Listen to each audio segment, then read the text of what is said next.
ఇది ఒక ఈ వ్యసనాలు అనేది మహమ్మారిలాగా ఈ యొక్క ఆంధ్రప్రదేశ్ చుట్టుముట్టుకొని ఉన్నాయి. ముఖ్యంగా కడపలో చాలా మంది పేదవాళ్ళు ఉన్నారు. వీళ్ళు తొందరగా ఈ యొక్క అలవాట్లకు అలవాటు పడే పరిస్థితిలో ఉన్నారు. కాబట్టి దీని మీద ఎక్కువ నిఘా వేసి, అలాగనే పోలీసు వాళ్ళకు కూడా ఒక విజ్ఞప్తి చేసుకుంటున్నాను. ఎస్పీ సార్, విజ్ఞప్తి చేసుకుంటున్నాను. డివిజన్లు తిరుగుతూ ఉంటే ముఖ్యంగా వాళ్ళు చెప్పేది ఏంటంటే, పోలీస్ స్టేషన్ ఇన్ఫార్మ్ చేసినా కూడా పోలీసుల లోయర్ కార్డ్ అన్నీ వచ్చి ఎస్పీ గారికి ఇన్ఫార్మ్ చేసుకోరు. వాళ్ళు కానిస్టేబుల్ లెవెల్లో, పోలీస్ స్టేషన్ లెవెల్లో వాళ్ళు చెప్తారు. అప్పుడు వాళ్ళు అలర్ట్గా వెంటనే రియాక్ట్ అవ్వట్లేదని చెప్పి ఈ విషయంలో కూడా మీరు కూడా రివ్యూ చేసుకుని వాళ్ళకు కూడా కౌన్సిలింగ్ ఇవ్వాల్సిన అవసరం ఉంది. చాలా మంది పోలీసు వాళ్ళు ఈ యొక్క వ్యసనాలకు బారిన పడ్డ వాళ్ళ మీద కంప్లైంట్ ఇస్తే వాళ్ళు ఎక్కడ దాడి చేస్తారన్న భయంతో వాళ్ళు ముందుకు రావట్లేదనేది తల్లిదండ్రులు, ముఖ్యంగా తల్లులు మా యొక్క దృష్టికి తీసుకురావడం జరిగింది. కాబట్టి ఆ విధంగా కూడా పోలీసు వాళ్ళకు కూడా మీరు స్పెషల్ ట్రైనింగ్ ఇచ్చి కౌన్సిలింగ్ ఇచ్చి ముందుకు పంపించాల్సిన అవసరం ఉంది. ప్రతి ఒక్క తల్లి దీని నుంచి మా పిల్లల్ని కాపాడండి విజ్ఞప్తులు చేసుకున్న పరిస్థితి ఈరోజు రాష్ట్రంలో ఉన్నదని ఈ సందర్భంగా తెలియజేసుకుంటున్నాను.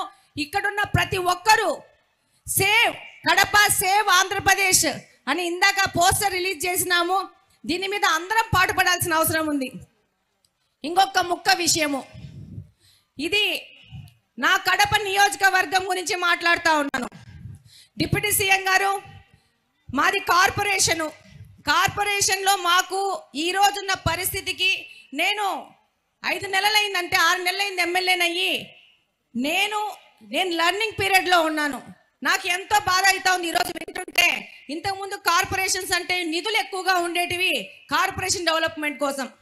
కానీ ఈరోజు మా కడప కార్పొరేషన్ ఆదాయాలు ఏంటంటే 40 కోట్లు 45 కోట్ల కంటే లేవు. అందులో మాకు శానిటైజేషన్కు జస్ట్ కరెంటు బిల్లులకి 60 కోట్లు కట్టుకోవాలా. ఇంకా మిగతా మౌలిక వసతుల కల్పన ఎక్కడి నుంచి చేస్తామో అర్థం కాని పరిస్థితిలో ఉంది.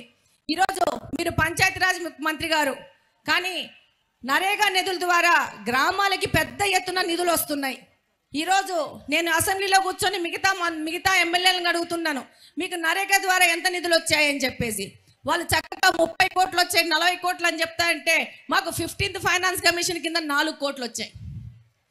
మాకు దాదాపు 5 లక్షల పైచిలుకు జనాభా, 5 లక్షల పైచిలుకు జనాభా ఒక చిన్న ప్రదేశంలో. నాది కంప్లీట్గా అర్బన్ కాన్స్టిట్యున్సీ, విస్తీర్ణం తక్కువ.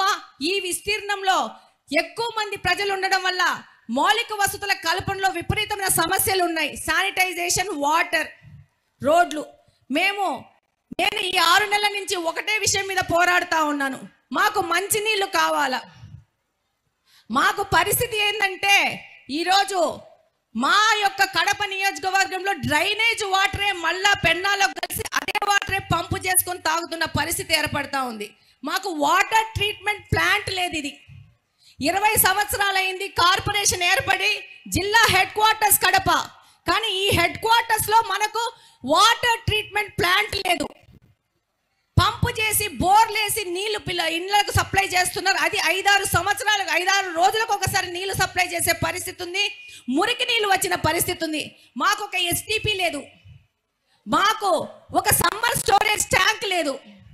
ఈరోజు మేము డిసెంబర్లో ఉన్నాం. ఈ రోజు కూడా 2-3 రోజులకు ఒకసారి నీళ్లు వదిలే పరిస్థితి ఉంది. నేను ఇప్పుడు ఈ విషయం ఎందుకు ఎత్తుతున్నానంటే, మాకేమన్నా నరేగా నిధుల ద్వారా వాటర్కి ఏమన్నా మాకు హెల్ప్ చేసే పరిస్థితి ఉంటా. కడప నియోజకవర్గము, కడప జిల్లా నుంచి 2 ముఖ్యమంత్రులు ఇచ్చిన జిల్లా ఇది.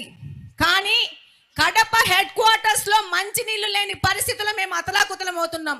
ఈ యొక్క పెద్ద వేదిక ద్వారా ప్రతి ఒక్కరి దృష్టికి తీసుకురావడానికి ఈ విషయం చెప్తున్నాను. మనము ప్రజలకి మంచి నీళ్లు, మంచి రోడ్లు ఇస్తే వాళ్ళు అద్వారా అభివృద్ధి చేసుకోవడము, వ్యాపారాలు చేసుకోవడం ముందుకెళ్లే పరిస్థితి ఉంది. నేను ఇక్కడే ఉంటాను. నేను ప్రతి ఒక్క రోజు నీళ్లు కొనుక్కొని వాడతాను. దాదాపు ఈ యొక్క కడప నియోజకవర్గంలో కార్పొరేషన్ పరిధిలో 200 పైచిలకు ప్రైవేట్ వాటర్ ప్లాంట్స్ ఉన్నాయి. ఇది ఒక కుటీర పరిశ్రమ లెక్క వాటర్ ప్లాంట్స్ పెట్టుకొని వ్యాపార వర్గాలకు వ్యాపారం చేసుకోవడానికి ఉపయోగపడుతుందని. కానీ ఈ యొక్క కడపకి మున్సిపల్ కార్పొరేషను నీళ్ళు ఇచ్చే పరిస్థితి మనము కల్పించాల్సిన అవసరం ఉందని ఈ సందర్భంగా డిప్యూటీ సీఎం గారికి విజ్ఞప్తి చేసుకుంటున్నాను. ఇది చాలా క్రానిక్ ప్రాబ్లము. ఈరోజు కిరాణా స్టోర్స్ లో కూడా సైడ్ బిజినెస్ కింద చిన్న వాటర్ ప్లాంట్ పెట్టుకొని అమ్ముకుంటున్నారు. ఇంకొక ముఖ్య విషయం ఏంటంటే మీ దృష్టికి తీసుకురావాల్సిన అవసరం ఉంది. వాటర్ ట్రీట్మెంట్ ప్లాంట్ లో ట్రీట్మెంట్ అయిపోయినాక ప్యూర్ వాటర్ తీసుకున్నాక రిలీజ్ అయ్యే ఇంప్యూర్ వాటర్ ని కూడా డ్రమ్ముల్లో వచ్చి పట్టుకొని వెళ్ళి వాళ్ళ నిత్యావసర అవసరాలకు వాడుకున్న పరిస్థితి ఈ కడప ఉంది.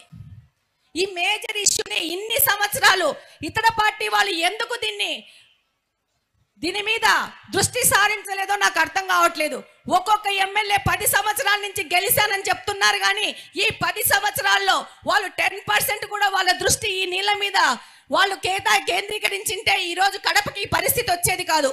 కాబట్టి ఈ సందర్భంగా ఇక్కడ ఇంతమంది అధికారులు ఉన్నారు, ఈ దృష్టిని మీ దృష్టికి తీసుకోవాలనే ముఖ్య ఉద్దేశంతోనే ఈ సమస్యను మీ దృష్టికి తీసుకొని వస్తున్నాం. మాకు రోడ్లైనా ఎంతో కొంత వేసుకుంటూ ముందుకెళ్తాం, శానిటైజేషన్ కాలువలు ఎట్లో అట్లా చేసుకుంటాం, కానీ ఈ మంచినీళ్ళు అనేది బయట నుంచి తెచ్చుకోవాల్సిన అవసరం ఉంది.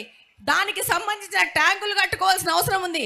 కొంచెం ఒక చిన్న ఇంపార్టెన్స్ ఇచ్చి కడప నియోజకవర్గము రాయలసీమలో వెనకబడిన ప్రాంతము, ఇది మాకు 2 ముఖ్యమంత్రులు ఇచ్చింది అదృష్టమో దురదృష్టమో అది ప్రజలు ఒకరినొకరు ప్రశ్నించుకోవాల్సిన అవసరం ఉంది.